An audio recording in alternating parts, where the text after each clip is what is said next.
We're just going to try and go with like simplicity for this. I think for these kind of beats, it's more just about like the sound design.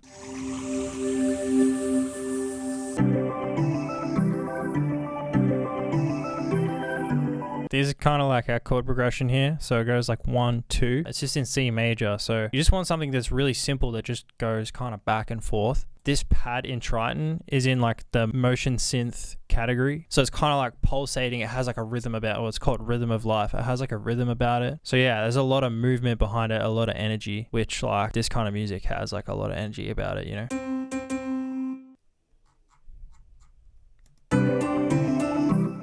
Yeah, something like that.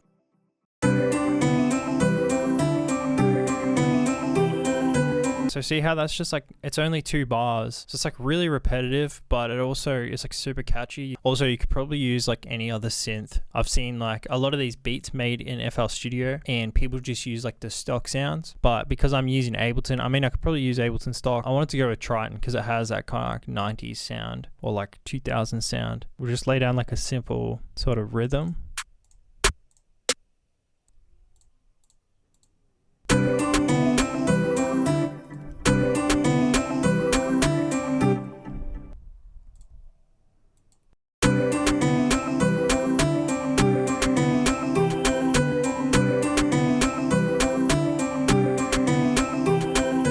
And sometimes when I'm starting like sort of with a genre I'm not as familiar with, I find it really helps to kind of like find that one solid like principle that is really recognizable in the genre. Like for example, this kind of like triplet rhythm snare. If we can lay that down early, it sort of helps you build the rest of it because there's something familiar there. And in a way, it kind of gives you the confidence to know that you're like on the right path.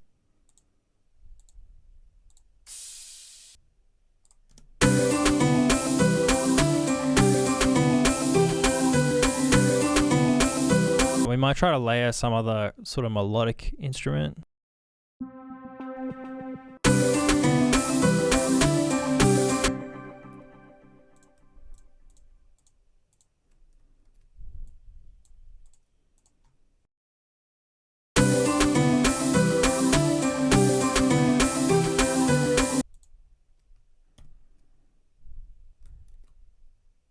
I'm just gonna add like this kind of like mute on the master bus, and I'll just have it on for this like end section.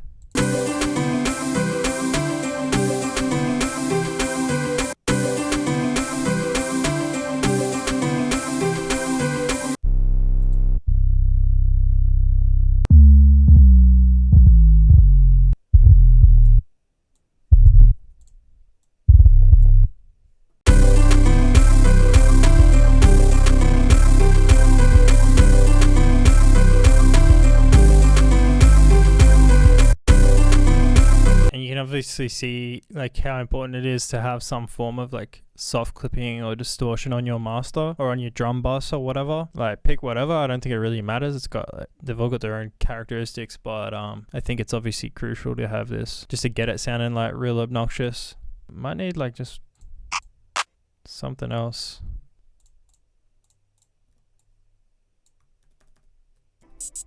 I've just added this like open hat in as well, just for like a new section. Just adds a little bit more like something new, you know. But this is the beat, and we've got like those little tape stops or whatever. That's what that automation is. Also worth mentioning on this like first synth,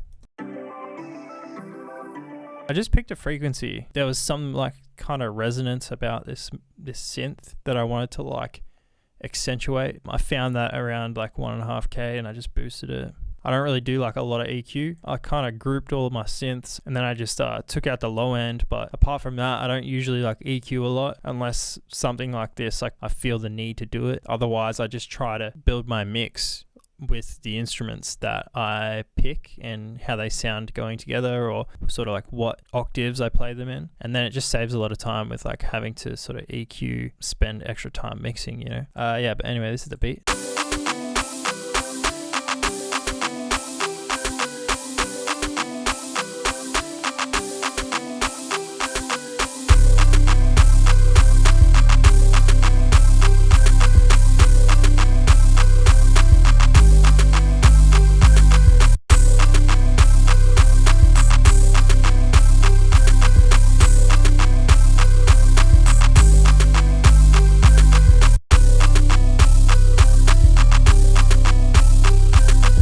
So that's it for the video. I hope you took something away from this if you wanted to learn how to make this kind of beats. I hope I did justice as well. If you want to get this project file, it'll be up on my Patreon. The membership includes like the stash kit that I just made this beat with. There's a MIDI kit included. There's like over 100 project files up there. Yeah, like loads of stuff. Heaps more stuff to come. I've also just started doing some like early access content, and I'll be doing a little bit of like exclusive content on the Patreon. If you're interested in that, go check it out. It's a really great way to support the channel. Thank you to everyone that already does that.